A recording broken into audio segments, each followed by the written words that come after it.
Olá, seja muito bem-vindo, seja muito bem-vindo. E nessa aula vou estar dividindo ela em duas partes, onde na primeira parte eu vou te ensinar a criar frases afirmativas de forma positiva e negativa, e na segunda parte eu vou estar te ensinando a criar perguntas da forma positiva e da forma negativa. Só que dessa vez eu vou fazer algo um pouquinho diferente.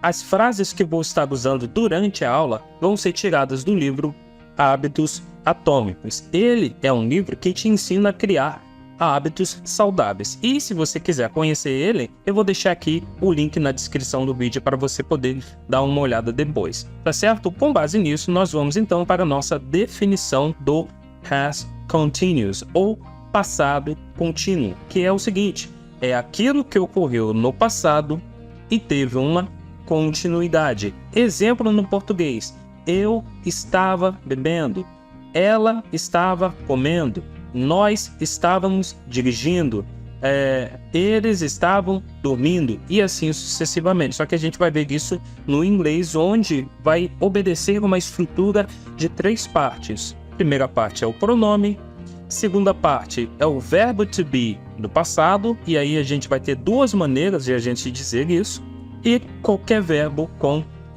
ing, tá certo? Então vamos ver a primeira forma, que é a seguinte, conforme você está vendo aí na tela.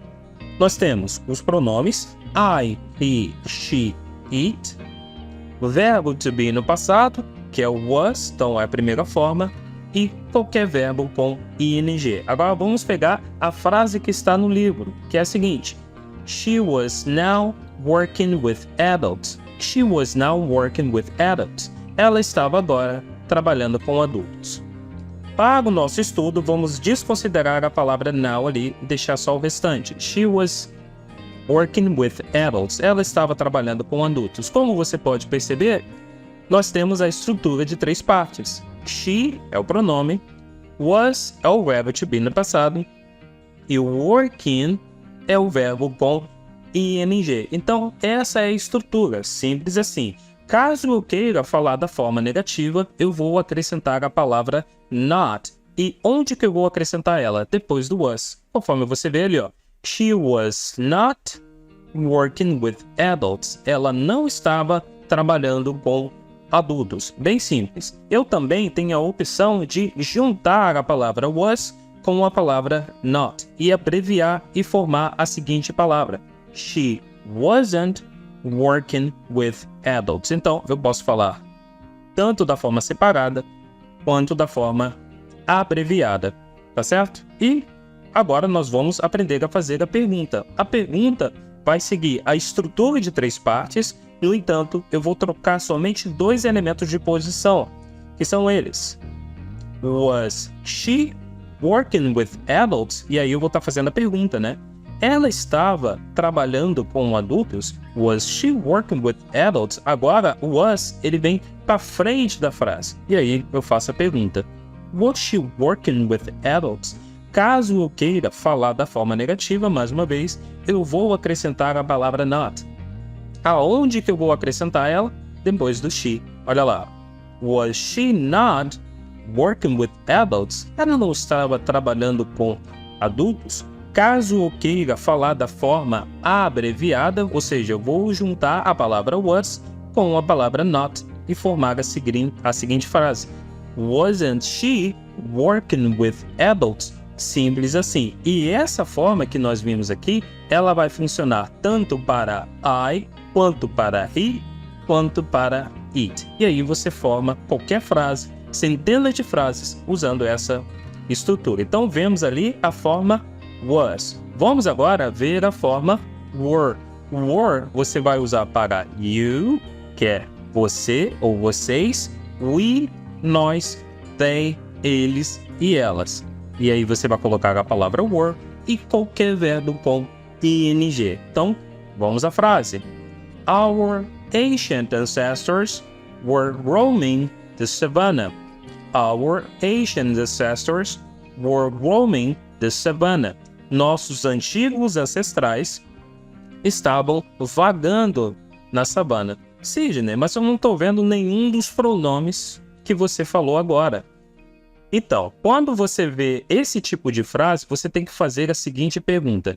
Se eu tivesse que tirar a frase Our ancient ancestors e colocar um dos pronomes, qual é que se encaixaria melhor e que não perderia o sentido da frase? Nesse caso é o they. Então nós temos ali, ó, they were roaming the savannah. Eles estavam vagando na savana. Então você percebe que a estrutura é a mesma e o sentido é o mesmo. E caso você queira falar da forma negativa, mais uma vez você acrescenta a palavra not depois do were. They were not, ou você também pode abreviar o were e o not e formar weren't. Então nós temos they were not roaming the savannah ou they weren't roaming the savannah. Eles não estavam vagando na floresta, certo? E aí você, mais uma vez, a estrutura vai funcionar tanto para you quanto para we. You were ou we were. Agora nós vamos fazer as perguntas. E aí é o seguinte, no livro você vai ter essa frase. These students were busy taking photos. Vamos desconsiderar a palavra busy. Essa frase, ela está afirmativa positiva, conforme vimos anteriormente. Mas vamos supor, vamos brincar aqui que essa frase fosse uma pergunta. Como é que você faria a pergunta usando essa mesma frase aí? Seria dessa maneira. Were these students taking photos? Esses estudantes estavam tirando fotos? E aí, mais uma vez, você consegue perceber que não tem os pronomes que eu falei anteriormente. You, we, they, ali em these students. Então, mais uma vez, você faz aquela pergunta. Se eu tivesse que tirar a palavra these students, esses estudantes, e colocasse um dos pronomes, qual é que se encaixaria melhor? Sim, seria o they. Só que vamos colocar também da forma negativa, acrescentando a palavra not. Então, como é que ficaria a frase? Ficaria desse jeito. Were they not taking photos? Eles não estavam tirando fotos? E aí, mais uma vez, se você quiser juntar a palavra were com a palavra not, simplesmente você forma a palavra weren't e aí continua o resto da frase. Weren't they taking photos? E com isso terminamos aqui a nossa aula e tem uma sugestão para te fazer. Assista a minha aula do Present Continuous, que vai ficar na sequência. Deixa um like no vídeo e te vejo numa próxima aula.